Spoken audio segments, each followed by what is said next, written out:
Welcome to the Bougie Coop, the podcast for backyard chicken keepers with tight spaces, big dreams, and a flair for the fabulous. I'm your host, Lisa Ronsky, and every episode we'll talk about all the quirky adventures of raising backyard birds with a bougie twist. I'll just say it up front, I'm proudly one of those crazy chicken ladies. When I brought home my first chicks, I had no idea how much they changed my life.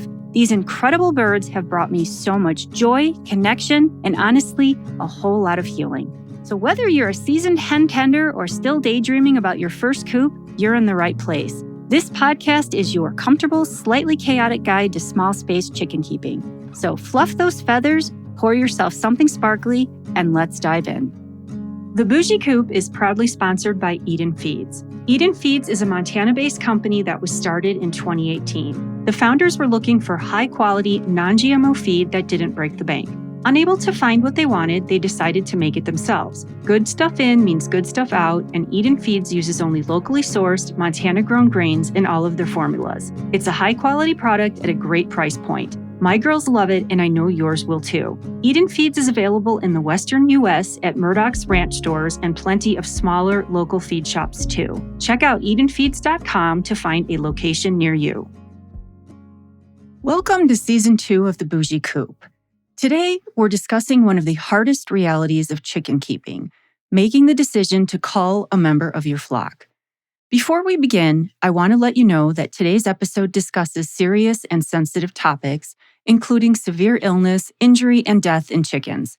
While no graphic details are shared, this conversation may be emotionally difficult for some listeners, especially those who view their birds as pets or companions. Please take care of yourself and feel free to skip this episode or pause if you need to. Chicken ownership and animal ownership in general can be deeply rewarding.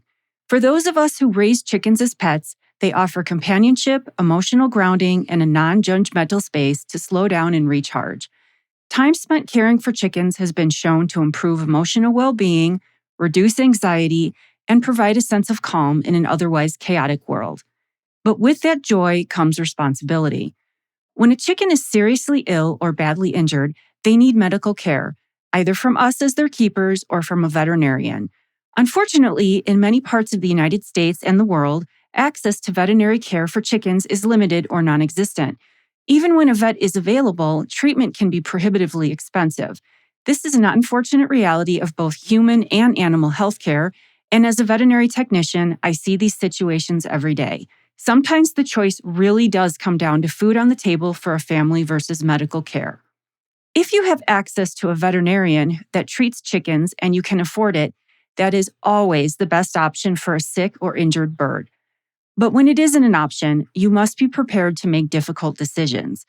If you cannot bring yourself to do that, then you should not have animals in your care. I know that sounds harsh, but it's reality. Animals do not deserve prolonged suffering because their caretaker cannot act.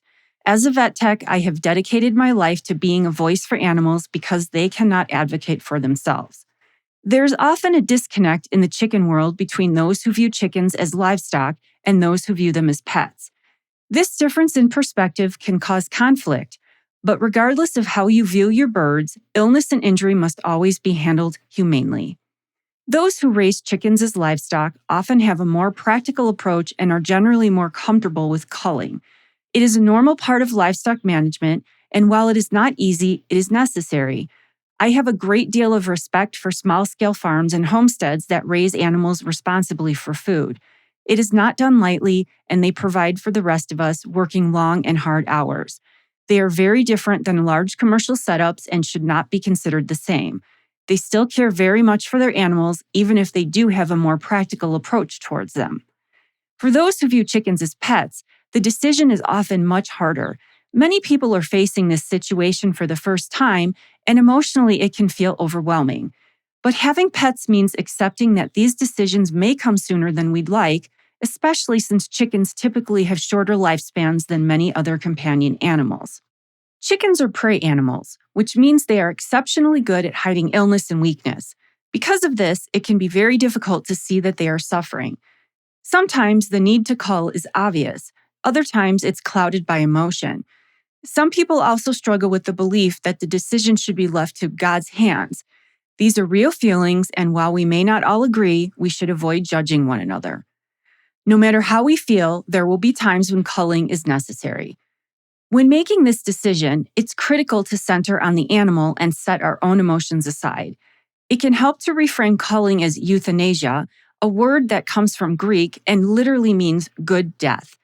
When done properly, euthanasia is the final act of kindness.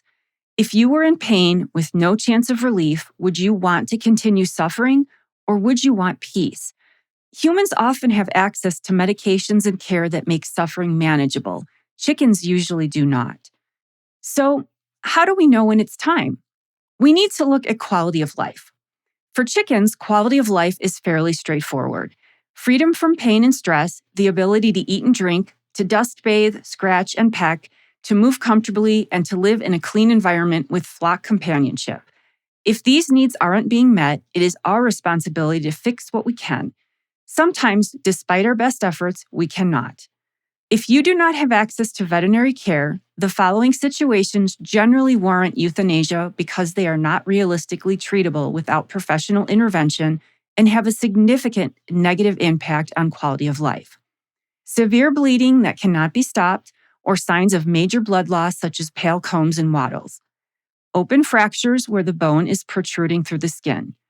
Open wounds to the chest or abdomen where internal organs are visible. Prolapse, particularly recurrent prolapse, which usually requires surgical correction. Egg binding that does not resolve with at-home interventions. Untreatable crop impactions that do not respond to conservative management. Gasping or labored breathing when the cause cannot be identified or treated. And degloving injuries, often from predator attacks where large areas of skin are torn away. These are not exhaustive examples, but they provide guidelines during emotionally charged situations. All of these conditions severely compromise quality of life. Once the decision has been made, the next step is determining how euthanasia will be performed. If you have access to a veterinarian who can euthanize your bird, that is the gold standard. However, this is not always available or affordable. In those cases, the responsibility falls on the flock owner. When done correctly, cervical dislocation is widely accepted as the most humane method an owner can perform. It results in rapid loss of consciousness and is not painful for the bird. However, if done improperly, it can be traumatic for both the chicken and the keeper. For that reason, I will not describe the technique here. There are many excellent resources from reputable sources online, and I strongly encourage you to educate yourself thoroughly and practice mentally before attempting it. I will include links in the show notes. The goal is always a gentle, peaceful end. And despite preparation, things can and do go wrong. I've had 2 experiences where they did. The first was a rooster, and it was the first time I had ever attempted to cull a bird myself. I had watched a video demonstrating cervical dislocation using a piece of rebar to make the process easier. And it would have worked very well, but my mistake was that the rebar I used wasn't long enough to brace securely under my feet. When I attempted the dislocation, the bar slipped and the bird broke free. At that point, he was terrified. I was horrified, and I still had to finish what I started. It was not gentle, it was not peaceful. I cried, and to this day, I still feel awful about it. The second bad experience was with a pullet that clearly had something serious going on with her reproductive system. I had tried multiple interventions, but she continued to decline and became very weak. I made the decision to cull, believing it was the most humane choice. I performed the cervical dislocation and believed I had done everything correctly. Often, when the procedure is successful, the bird will have a period of involuntary flapping called a clonic convulsion. This is normal and not painful, and the bird is not conscious during it. It is just the body's electrical system releasing its energy. In this case, that release did not happen. While it usually does, it doesn't always, so I wasn't overly worried. I checked for signs of death, wrapped her in a towel, and placed her in an empty outdoor bin, as I don't bury my birds and didn't have another option. When I came home from work the next day and opened the bin to put something in it, she was alive, weak, in terrible condition, but looking directly at me. It felt surreal, like something out of Pet Sematary. I panicked and immediately thought that if she was still alive, then maybe she wanted to live and I needed to try to save her. I rushed her inside and placed her in a shallow bucket of hot water to clean and warm her while I prepared a hospital cage. When I came back a few minutes later, she had slipped forward and drowned. I cannot adequately describe how devastating that moment was, but it also told me something important. She was not neurologically aware. Had she been, she would have been able to lift her head from the water. The fact that she couldn't reinforced that the initial attempt had caused severe neurological damage, even though it had not resulted in immediate death. That experience stayed with me. It reinforced how critical proper technique, verification, and preparation are, and why, whenever possible, veterinarian euthanasia is always the better option. Again, I know that isn't always feasible, which is why education and readiness matter so much. I understand this is not an easy topic, but avoiding it does not spare animals from suffering. Avoiding it can prolong suffering and often does. Being prepared, informed, and willing to act compassionately is part of responsible chicken keeping, whether your birds are pets, livestock, or somewhere in between. I know many of you will feel that you do not have the experience or knowledge to know when it should happen, and that is one of the reasons I made this episode and all of the episodes I release. It is part of learning what you must know when you take on the responsibility of keeping chickens. I hope that today's episode is helpful for you when it comes to making these types of decisions for your flock. Our chickens rely on us to give them their best lives, and you must always remember that not allowing them to suffer is humane, compassionate, and the final gift we can give them in return for everything they give to us. Thank you for listening. Please check the show notes for more information on this difficult topic, and as always, remember the golden rule of the bougie coop. Function comes first, but beauty should never be optional. Got questions? Hit me up at thebougiecoop@gmail.com. And don't forget to follow The Bougie Coop on Instagram and TikTok for more behind the scenes and chicken glam shots. Thanks for joining me, and until next time, stay bougie.